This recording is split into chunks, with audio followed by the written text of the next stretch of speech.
खुदा बाप का फजल, उसका रहम और वो इत्मीनान जो उसका पाक रूह यीशु मसीह में हमारी जिंदगी में रखता है हमेशा कायम रहे। आमीन। आज यूहन्ना में से हम सीखेंगे, अनाजील में से यूहन्ना की अंजील और उसका 15वां बाब चैप्टर 15 और उसकी फर्स्ट वर्स से ऑनवर्ड हम सीखेंगे यीशु अंगूर का हकीकी दरख्त है। यीशु ने कहा कि मैं अंगूर का हकीकी दरख्त हूँ और तुम मेरी डालियां। अंगूर का हकीकी दरख्त मैं हूँ और मेरा बाप बागबान है।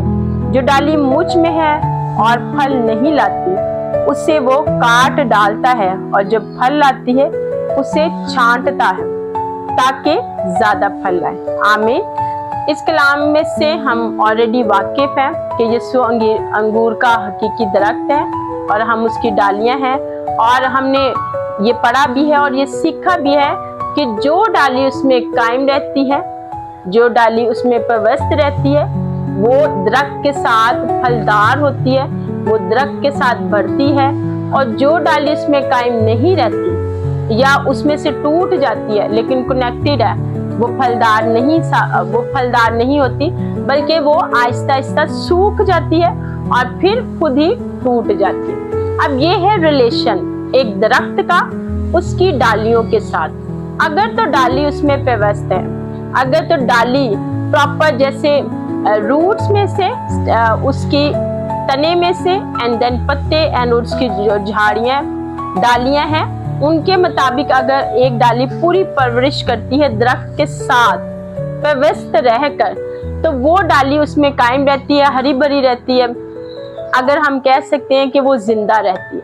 लेकिन जो डाली दरख्त में लगी तो हुई है लेकिन कहीं ना कहीं किसी एरिया से डिस्कनेक्ट हो गई या हल्की सी उससे टूटी हुई है, तो वो उसके साथ जुड़ी तो हुई है लेकिन वो जिंदा नहीं है। वो फिर आहिस्ता आहिस्ता उसकी जो सप्लाई है वो खत्म हो जाती है और वो डाली सूख के टूट जाती है। अब आपने देखा होगा कि जो सूखी टूटी डालियां हैं उनका एंड क्या है, उनको हम किस इस्तेमाल में लाते हैं? उनको हम जलाने के लिए इस्तेमाल में लाते हैं। लेकिन जो डाली उसमें कायम रहती है वो फलदार साबित होती है और वो लॉन्ग टाइम तक, जितनी देर दरख्त की लाइफ है वो उसके साथ कायम रहती है। अब यहाँ पे आज जो खुदावंद का पाक रूह हमें सिखाता है वो ये है कि यीशु ने कहा कि अंगूर का हकीकी दरख्त मैं हूँ और तुम मेरी डालियां।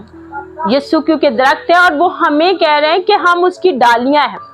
हमने उसकी वो डाली बनना है जो जिंदा है, जिसमें उसका लहू सप्लाई करता है, जिसमें उसका पाक रूह हमारी रहनुमाई करता है।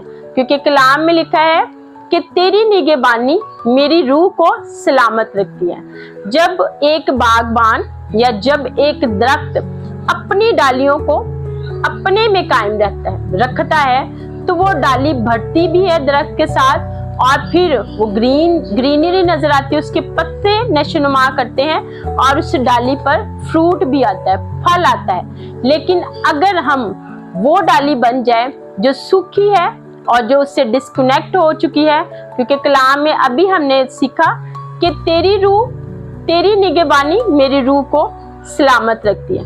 अब जब हमारा रूट के साथ कनेक्टेड है, और रूट क्या है? रूट है उसका पाक रूह, रूट है यीशु मसीह खुद, जो कि हमें अपने आप में कनेक्टेड रखता है। अब आज हमें अपने आप को यीशु में कायम रखना है। आज हमने अपने आप को उसके कलाम में कायम रखना है। आज हमने अपने आप को उसके पाक रूह में कायम रखना है कि जो उसका पाक रूह हमें सिखाता है, जो उसका पाक रूह यीशु में कायम रहने के लिए हमारी जिस वे से मदद करता है, हमने उसके पाक रूह की सुनना है ताकि हमेशा हम अंगूर के हकीकी दरख्त के साथ साथ बढ़ने वाले हो, अंगूर के हकीकी दरख्त के साथ पेवस्त रहे। क्योंकि उसके कलाम में लिखा है कि तुम मेरी डालियां हो, अगर तुम मुझ में कायम हो और फलदार साबित होती है। अगर तुम मुझ में कायम हो और तुम मेरी खुशी हो तो मेरी जो कुछ चाहोगे वो तुम्हारे लिए होगा, जो खुशी तुम्हारी है वो पूरी होगी। अब अगर आज हमने अपनी जिंदगियों में फ्रूट को देखना है, ब्लेसिंग्स को देखना है, उसकी नेमतों को देखना है और वो बरकतें जो नजर आए जिससे दूसरे जाने, तो हमें जरूरत है अपने आप को मसीह में कायम रखने की। हमें जरूरत है अपने आप को उसके कलाम में जिंदा रखने की, क्योंकि उसका कलाम हमें जिंदा करता है। उसकी निगहबानी, वो हमारी निगहबानी करे, वो हमारी रहनुमाई करे, वो हमें संभाले, तो फिर हम भी जिंदा रहेंगे, हमारी रूह भी जिंदा रहेगी। और जब यीशु अपने जलाल में आएगा और जब वो हमें देखेगा कि हम उसमें कायम हैं, ना सिर्फ मेरी जिंदगी शख्सी बल्कि खानदानी तौर पर हम उसमें कायम हैं, तो वो हमें अपने जलाल में शामिल करने के लिए हमेशा खुदा बाप की हुजूरी में खड़ा रहता है, ताकि हम उसके जलाल में शामिल हो, ताकि हम उसके मंसूबा में शामिल हो। क्योंकि कलाम में लिखा है कि मैं उस खुदा के आगे घुटने टेकता हूँ जिससे हर खानदान नामजद है। तो जब मैं मसीह में कायम हूँ, जब मैं उसकी डाली हूँ, तो जो मेरा घराना है वो भी उसकी डाली है। तो यीशु हमारा दरख्त है और हम सब उसकी डालियां हैं। जरूरत है कि हम उस दरख्त में कायम रहें, ये डालियां हमेशा उसमें पवस्त रहें। आमीन।